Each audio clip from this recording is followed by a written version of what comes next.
देखो बच्चों, अब हम जो आज हमें पढ़ना है वो है नाइट्रिक अम्ल। नाइट्रिक अम्ल का सूत्र होता है HNO3। बिल्कुल आप इसे रट लोगे, HNO3 ये नाइट्रिक अम्ल है। और नाइट्रिक अम्ल को जो हम बनाना सीखेंगे, इसकी भी बनाने की कई विधियाँ होती हैं। एक प्रयोगशाला विधि होती है और भी बहुत सारी विधियाँ होती हैं, लेकिन आपको जो पढ़ना है ये ओस्टवाल्ड की विधि पढ़ोगे। ये ओस्टवाल्ड की जो विधि है बच्चों, तो ये एग्जाम में बहुत बार पूछी जाती है। और ये व्यापारिक विधि है। कैसी विधि है? क्योंकि व्यापारिक विधि इसलिए पढ़ाई जाती है क्योंकि ज़्यादा से ज़्यादा मात्रा में हमें नाइट्रिक अम्ल अगर चाहिए तो इसी विधि का उपयोग करेंगे, और थोड़ी सी मात्रा में चाहिए तो प्रयोगशाला विधि होती है। जो आपके लैब में बनाई जाती है ना, वो प्रयोगशाला विधि होती है, वो अलग है। लेकिन ये ओस्टवाल्ड की जो विधि है, इसका दूसरा नाम भी है ओस्टवाल्ड की तनुता विधि। ठीक है, इसका और ये नाम है। तो आपको याद करना, नाइट्रिक अम्ल की कौन सी विधि भाई? ओस्टवाल्ड की विधि के द्वारा नाइट्रिक अम्ल कैसे बनाया जाता है ये हम सीखेंगे आज। ठीक, तो देखो इधर, इसके लिए आपको देखना है, इस चित्र में आपको कुछ कक्ष दिख रहे हैं, पहला, दूसरा, तीसरा, चौथा। चित्र आप ध्यान से देखो, एग्जाम में आपको यही बनाना होता है। पहला कक्ष आपको जो दिख रहा है, इस कक्ष का नाम है परिवर्तक कक्ष। क्या नाम है? परिवर्तक कक्ष। इस परिवर्तक कक्ष में क्या होता है कि प्लेटिनम की जाली होती है। ये जो जाली आपको दिख रही है, ये प्लेटिनम धातु है, उसकी जाली है। इसमें क्या होगा अभी आपको बताएंगे। इसके बाद दूसरा कक्ष जो आपको दिख रहा है, ये शीतलक कक्ष है। इसे क्या कहेंगे? शीतलक। शीतलक माने ठंडा करने वाला। ठीक है, इसका मतलब ये हुआ कि जो परिवर्तक कक्ष है, इस कक्ष में जो तुम्हारी क्रिया होगी तो वो यहाँ से निकलने वाली जो गैसें होंगी वो बहुत गर्म होंगी, इसीलिए यहाँ पे हमने शीतलक कक्ष लगाया है। तो दो कक्ष याद हो गए, पहला परिवर्तक, दूसरा शीतलक। इसके बाद तीसरा चलेंगे तो ऑक्सीकारक कक्ष है। ऑक्सीकारक कक्ष में क्या होता है, बिल्कुल आपको याद रखना है कि ऑक्सीकारक मतलब ऑक्सीजन पक्का होगा। क्या होगा? ऑक्सीकारक है मतलब ऑक्सीजन होगा, यानी इसमें ऑक्सीजन मिलाया जाएगा। ठीक, तो तीन कक्ष हो गए, पहला परिवर्तक, दूसरा शीतलक में ठंडा करेंगे, ऑक्सीकारक में ऑक्सीजन मिलाएंगे। चौथा जो है वो कौन सा है? अवशोषक टावर। देखो, अवशोषक टावर में आपको ध्यान रखना है कि इसमें ऊपर से ये शावर लगी है, पानी छिड़काया जाता है। यहाँ जब पानी छिड़काएंगे तो यहाँ पे लास्ट वाले टावर में, जिसे हम अवशोषक टावर कहते हैं, इसमें किसका निर्माण होगा? नाइट्रिक अम्ल का। ठीक, तो कितने टावर होते हैं? बिल्कुल 4 आपको याद कर लेना है। पहला परिवर्तक कक्ष, दूसरा शीतलक, तीसरा जो है वो कौन सा है बच्चों? अवशोषक कक्ष, चौथा कौन सा है? चौथा कौन सा? अवशोषक टावर। ठीक है, अवशोषक टावर 4 हो गए। अब देखो ये होता कैसे क्रिया, तो इनको समझना है।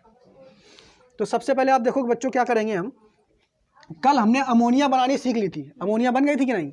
अब हम क्या करेंगे, सबसे पहले बच्चों पहला जो हमें क्रिया करवानी है वो परिवर्तक कक्ष में करवानी है। किस में करवानी है? परिवर्तक कक्ष में। तो परिवर्तक कक्ष में क्या होगा, इसको लिख देते हैं, परिवर्तक कक्ष। देखो परिवर्तक कक्ष में क्या होगा, इसमें क्या करेंगे हम, अमोनिया का सूत्र आप लोगों को कल बताया था, NH3।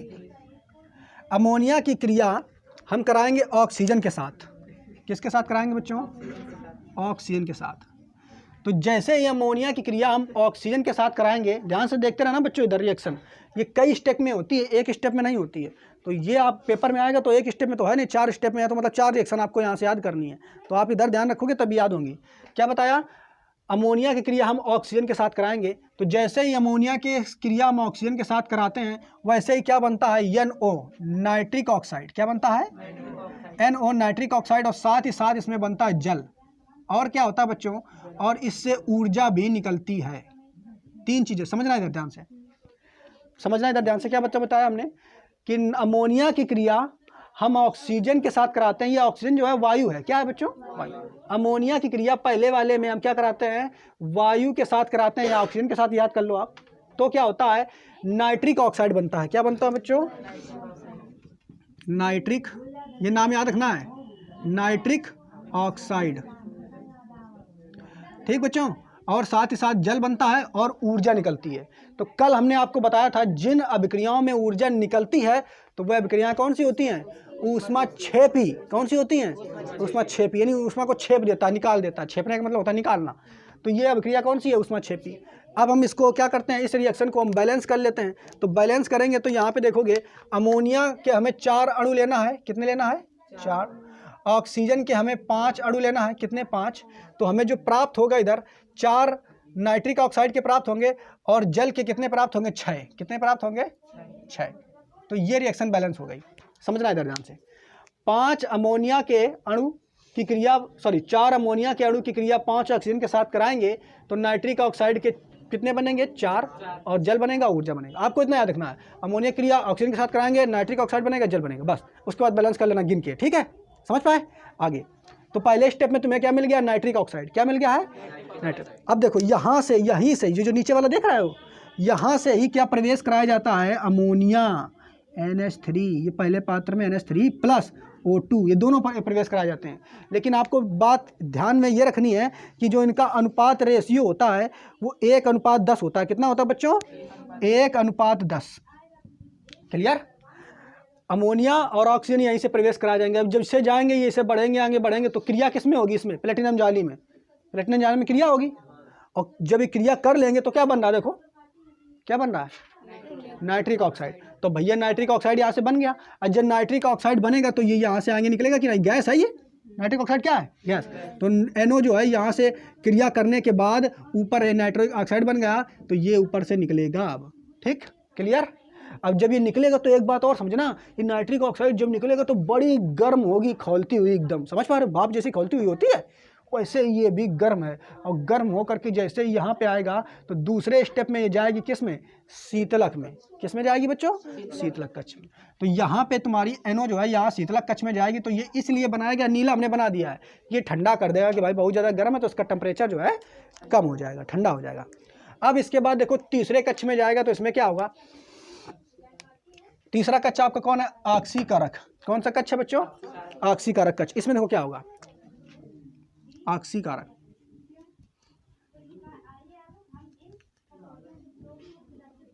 पहले स्टेप में जान गए, दूसरे स्टेप में ऑक्सीकारक कक्ष, दूसरे स्टेप में वास्तव में हम गए थे शीतलक में, लेकिन शीतलक में काम क्या हुआ, केवल ठंडा हुआ था। तीसरा है ऑक्सीकारक कक्ष। इसमें देखो क्या होता है, इसमें जो तुम्हें यहाँ से बन गई है बच्चों, ये नाइट्रिक ऑक्साइड जो बन गई है ना ये वाली, इसकी क्रिया हम ऑक्सीजन के साथ कराएंगे। किसके साथ कराएंगे, नाम है उसका ऑक्सीकारक कक्ष। तो यानी ऑक्सीजन पहले से रहा होगा। तो यहाँ आए कौन है भाई साहब, ये NO आए हैं। कौन आए हैं, NO, यानी NO यहाँ पे आए हैं। और यहाँ पे होगा क्या, पहले से मौजूद रहा है ऑक्सीजन। कौन रहा है, ऑक्सीजन। तो ऑक्सीजन देखेगा अच्छा तुम आ गए, तो ऑक्सीजन इसके साथ क्रिया कर लेगा। क्या करेगा, और क्रिया करके बना क्या देगा, नाइट्रोजन डाइऑक्साइड। देखो इधर क्या करेगा, NO बच्चों यहाँ पे था, देखो इधर NO, नाइट्रिक ऑक्साइड जो है ये जाएगी ऑक्सीकारक कक्ष में, ऑक्सीजन के साथ मिलेगी और बना क्या देगा बच्चों, NO2, नाइट्रोजन डाइऑक्साइड। क्या बना देगा, नाइट्रोजन डाइऑक्साइड। बात समझ पाए कि नहीं। इधर देख लो क्या बैलेंस है, क्या नहीं बैलेंस है। तो बैलेंस करने के लिए देखो इधर, इधर NO2 कितने हैं, N कितना, 1 है, इधर भी 1 है। ऑक्सीजन कितने, देखो इधर 2 3, इधर कितना है 2। तो बराबर करना पड़ेगा कि नहीं। तो करने के लिए इसको तुम 2 कर दो, अगर इधर 2 कर दोगे इधर भी 2 कर दो। गिनो अब, नाइट्रोजन कितने हो गए 2, इधर भी नाइट्रोजन 2, ऑक्सीजन कितने हो गए 2 2 4, ये 2 तो ये हो गए और 2 ये हो गए, 4 हो गए। इधर देखो 2 दूनी वराइल्स हो गया कि नहीं। अब देखो तुम्हारा ये नाइट्रोजन डाइऑक्साइड NO2 बन गया है। क्या बन गया बच्चों, NO2 ये बन गया है। अब ये जो NO2 है ये अब जाएगा किस में, इसमें जल का जो सावर है जिसमें हम अवशोषक टावर कहते हैं उसमें जाएगा। तो इसमें जब जाएगा तो इसमें देखो क्या होगा, तीसरे में क्या होगा, अवशोषक टावर। अवशोषक टावर, ध्यान से समझना बच्चों। अब तीसरे प्रोसेस में, तीसरे स्टेप में क्या होगा, पहले स्टेप में क्या था, अमोनिया की क्रिया ऑक्सीजन के साथ कराई, नाइट्रिक ऑक्साइड बना, जल बना। नाइट्रिक ऑक्साइड बन गया तो वो जाएगा पहले इसमें कूलर में, जो ये ठंडा कर देता है, शीतलक कक्ष में जाएगा। ठंडा करने के बाद आगे बढ़ेगा तो मिलेगा क्या भैया, ऑक्सीकारक कक्ष। ऑक्सीकारक कक्ष में जाएगा कौन, NO nitric oxide. Nitric oxide जाएगा तो वहाँ पहले से मौजूद रहेगा ऑक्सीजन। ऑक्सीजन के साथ क्रिया करके बना क्या लेगा, नाइट्रोजन डाइऑक्साइड, NO2 बना लेगा। क्लियर। अब NO2 भैया यहाँ तो NO2 बन गया, अब तो इनका काम खत्म, किसका, NO का। तो अब आगे कौन बढ़ेंगे, NO2। कौन बढ़ेंगे, तो अब आगे जो है बच्चों ये NO2 बढ़ेगा। अब NO2 पहुँचेगा किस में, अवशोषक टावर में। कौन पहुँचेगा, अवशोषक टावर में। तो अवशोषक टावर में कौन पहुँचेगा, NO2। कौन पहुँचेगा, और भैया NO2 का स्वागत करने के लिए कौन बरस रहा ऊपर से, जल। भिगा देगा उसको कायदे से। तो ऊपर से जल ये सावर से टपक रहा है है ना, एकदम फुहारों के रूप में। कहा अच्छा आओ तुम बहुत दूर से चल के आओ, गंदे हो गए, तुमको नहला देते हैं। तो भैया इसको नहलाएगा ये, ठीक है। तो इधर देखो ये NO2 जो है ये पहुंचा जैसे ही तुम्हारा अवशोषक टावर में, तो जल इसका स्वागत करेगा कि आओ भैया तुमको नहलाते हैं, और नहला देगा इसको, ठीक। जल क्या है, इसको नहला देगा, और नहलाने के बाद जो बनेगा आपका यहीं पे बन जाता है, इसी में अवशोषक टावर में बन जाता है हमारा, जिसको हमें बनाना था HNO3। कौन बन जाता है बच्चों, HNO3, अर्थात नाइट्रिक अम्ल। क्या बन जाता है, हमें यही तो चाहिए था, ये यहाँ पे बन गया। और साथ ही साथ देखो क्या बनता है, नाइट्रिक अम्ल के साथ में NO जो है वो फिर से निकल जाता है। कौन निकल जाता है, बात समझ पाए। क्या बताया कि NO2 भैया गए थे, ये किस में गए थे, अवशोषक टावर में। अवशोषक टावर ने क्या किया, आओ तुमको नहला दें, उसको नहलाया भैया, जल के साथ क्रिया किया, और जल के साथ जब क्रिया कर लेगा तो बनेगा क्या, नाइट्रिक अम्ल, और साथ ही साथ NO यानी अरे सॉरी नाइट्रिक अम्ल बन जाएगा, नाइट्रिक अम्ल बन जाएगा, और साथ में क्या बनेगा, नाइट्रिक ऑक्साइड। दोनों बन गया कि नहीं। हमें जरूरत किसकी थी, इसी की। लेकिन अब एक यहाँ से दिक्कत हो गई, हमें चाहिए था नाइट्रिक ऑक्साइड, हमको नाइट्रिक ऑक्साइड मिल गया है, लेकिन एक दिक्कत यहाँ पे ये रह गई कि नाइट्रिक ऑक्साइड मिल तो गया, लेकिन नाइट्रिक ऑक्साइड जो यहाँ मिला है ये इसमें बहुत ज़्यादा मात्रा पानी की रहेगी। किसकी रहेगी बच्चों, पानी, यानी नमी इसमें बहुत रहेगी। क्या रहेगी बच्चों, नमी। यहाँ पे बना लेते हैं इसको, ये नाइट्रिक ऑक्साइड बन गया, ठीक है। आप इसको बना लिया मैं से, क्या बन गया बच्चों, नाइट्रिक ऑक्साइड। इधर से तुम्हारा ये तुम्हारा नाइट्रिक ऑक्साइड है, क्या है, HNO3, ये बन गया। लेकिन ये बन तो गया है, लेकिन ये 100% शुद्ध नहीं होता है। शुद्ध का मतलब बना तो है, लेकिन ये भीगा भीगा सा है भाई। हमें बिल्कुल अच्छा चाहिए जब पानी की मात्रा कम हो। तो अब जब इस स्थिति में तुम्हें चाहिए तो एक काम और किया जाता है, वो क्या है उसे देखो। इसके बाद चौथा स्टेप है, उसमें क्या किया आता है, सांद्रण। क्या किया आता है, सांद्रण। सांद्रण का मतलब शुद्ध कर रहे हैं हम, बिल्कुल ठीक। किसको शुद्ध कर रहे हैं, इसको HNO3 को, नाइट्रिक अम्ल को। किसको शुद्ध कर रहे हैं, नाइट्रिक अम्ल। तो नाइट्रिक अम्ल में क्यों शुद्ध कर रहे हैं, क्योंकि भैया इसमें नमी बहुत थी, पानी की मात्रा बहुत ज़्यादा थी। समझ पा रहे हो कि नहीं, ठीक है। तो जब पानी इसके चारों ऊपर लिपटा हुआ तो इसको कम करेंगे। तो कम करने के लिए क्या करते हैं, इसका सांद्रण करते हैं। क्या करते हैं, सांद्रण। अब सांद्रण कैसे करेंगे भैया, ऐसे समझ लो जैसे तुम नहा के आते हो तो पानी वानी चिपका रहता है कि नहीं, दूर करने के लिए क्या करोगे, तौलिए से पोंछते हो ना। तो इसको पोंछने के लिए भैया, इसका पानी बहुत लगा है, पोंछने के लिए एक चीज़ को बुलाते हैं, वह सल्फ्यूरिक अम्ल। कौन है, सल्फ्यूरिक अम्ल आएंगे, और आके क्या करेंगे, सल्फ्यूरिक अम्ल सुखा देंगे पानी को। समझ पा रहे हो कि नहीं। तो HNO3 जो है यहाँ पे तुम्हारा सल्फ्यूरिक अम्ल आता है। कौन बच्चों, सांद्रण में क्या करते हैं, सल्फ्यूरिक अम्ल H2SO4। H2SO4 क्या करता है, नाइट्रिक अम्ल की नमी को दूर कर 89% शुद्ध नाइट्रिक अम्ल देता है, HNO3 देता है। बच्चों समझ पाए, नहीं समझ पाए। क्या बताया हमने कि यहाँ पे सांद्रण में जो अगला स्टेप होता है, तो यहाँ तक नाइट्रिक अम्ल तो हमारा बन गया था, लेकिन नाइट्रिक अम्ल जो था उसमें पानी की मात्रा ज़्यादा थी, गीला था बेचारा। उसको सुखाने के लिए कौन आएगा, H2SO4 सल्फ्यूरिक अम्ल। कौन आएगा, सल्फ्यूरिक अम्ल। उसको सुखा देगा, और सुखाने के बाद हमारा 89% जो है शुद्ध HNO3 हमको मिल जाएगा। क्लियर, स्टेप समझ में आया कि नहीं। एक चीज़ और देखो बच्चों, एक बार में इसको फिर से रिवाइज करा देते हैं। क्या होता है, सबसे पहले देखो नाइट्रिक अम्ल का सूत्र क्या होता है, HNO3। हमें नाइट्रिक अम्ल को बनाना है, बनाने के लिए कौन सी विधि इस्तेमाल कर रहे हैं, ओस्टवाल विधि। क्या क्या चीज़ें होती, तो 4 चीज़ें याद रखना है। इसमें कितने टावर होते हैं, 4। पहला टावर जो होता है उस टावर को क्या कहते हैं, परिवर्तक कक्ष। क्या कहते हैं, परिवर्तक। दूसरा क्या होता है, शीतलक। तीसरा कौन सा होता है, ऑक्सीकारक कक्ष। चौथा कौन सा होता है, अवशोषक टावर। कितने हैं, अवशोषक 4 हो गए कि नहीं। पहले में क्या होता है, देखो सबसे पहले वाले में क्या होता है, अमोनिया की क्रिया हम किसके साथ कराते हैं, ऑक्सीजन के साथ। तो जब अमोनिया की क्रिया ऑक्सीजन के साथ कराएंगे तो क्या बनेगा, नाइट्रिक ऑक्साइड। क्या बनेगा, NO, नाइट्रिक ऑक्साइड बनेगा, साथ ही जल बनेगा। बस ये किस में हो गया, पहले वाले कक्ष में, पहला वाला कक्ष में ही हो गया। अब क्या है भाई, नाइट्रिक ऑक्साइड बहुत गर्म हो गया तो उसको कूलर में बेचते हैं, अर्थात ये शीतलक में बेचते हैं, तो ठंडा हो गया। अब ठंडा होने के बाद नाइट्रिक ऑक्साइड जाएगा भैया ऑक्सीकारक कक्ष में।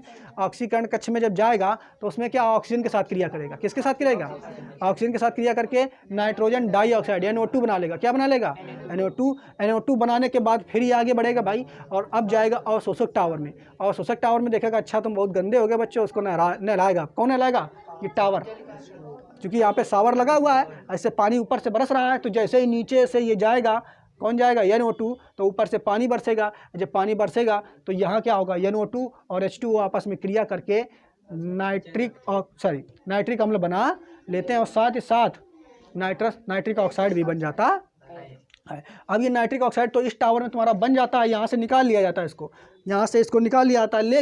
लेकिन एक खास बात इसमें ये रह गई है कि नाइट्रिक ऑक्साइड जो है वो गीला रहता है, मतलब उसमें नमी ज़्यादा रहती है। तो नमी को दूर करना है इसको, तो नमी को दूर करने के लिए लास्ट में हम उसका सांद्रण करते हैं। और सांद्रण किसके द्वारा कराया जाता है, H2SO4 सल्फ्यूरिक अम्ल के द्वारा। किसके द्वारा कराते हैं, सल्फ्यूरिक अम्ल उसको पोंछ देता है, सुखा देता है, और इस तरीके से हमारा HNO3 जो है वो शुद्ध रूप से हमें प्राप्त हो जाता है। क्लियर, समझ पाए कि नहीं। इसके अलावा एक और आपका चीज़ है वो बता दें।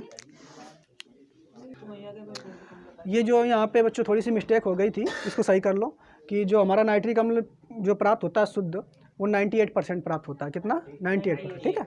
और इसके अलावा बच्चों देखो यहाँ पे जब यहाँ से ये NO2 निकलता है ना, तो NO2 जैसे ही जाएगा तो ऊपर से बारिश हो रही है, पानी के साथ क्रिया करेगा, क्रिया करने के बाद ही तो नाइट्रिक अम्ल बन रहा था। देखो यहाँ पे NO2 पानी के साथ क्रिया करके ही नाइट्रिक अम्ल बना रहा था। तो देखो यहाँ पे होता क्या है कि सारा NO2 जो है वो क्रिया नहीं करता है, अधिकतर कर लेता है, लेकिन कुछ बच जाता है। तो जो बच जाता है तो यहाँ पे देखो, यहाँ पे क्या होता है बच्चों, इस जगह पे ये तुम्हारा क्या HNO3 बना है, और थोड़ा बहुत अगर बच गया तुम्हारा NO2, तो दोनों को अगर मिला दें, NO2 और HNO3 दोनों को मिला दें, यहाँ पे देखो इधर लिख देते हैं, इसमें HNO3 नाइट्रिक अम्ल और NO2 इन दोनों को अगर मिला दें, तो ये जो संयुक्त रूप से चीज़ बनी है, इसी को कहते हैं सधूम नाइट्रिक अम्ल। क्या कहते हैं इसे बच्चों, सधूम नाइट्रिक अम्ल, सधूम नाइट्रिक अम्ल, नाइट्रिक।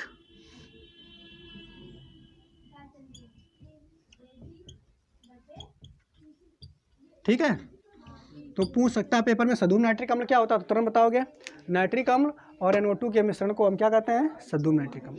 तो ये कंप्लीट हो गया। आप चाहो तो इसको स्टेप बाय स्टेप लिख सकते हो, ठीक है। जितना हमने समझाया उसी तरीके से आप स्टेप बाय स्टेप पेपर में लिखना होता है, ठीक। क्या किया है हमने, सारी चीज़ें आपको बता दी हैं, आप स्टेप बाय स्टेप इसको लिख। इस रिएक्शन में इसको बैलेंस करने के लिए यहाँ पे 3 अणु लेने होंगे हमको नाइट्रोजन के, और नाइट्रिक अम्ल के जो हमें प्राप्त होंगे वो कितने, 2, ठीक है। तो अब ये पूरा बैलेंस रिएक्शन है आपकी।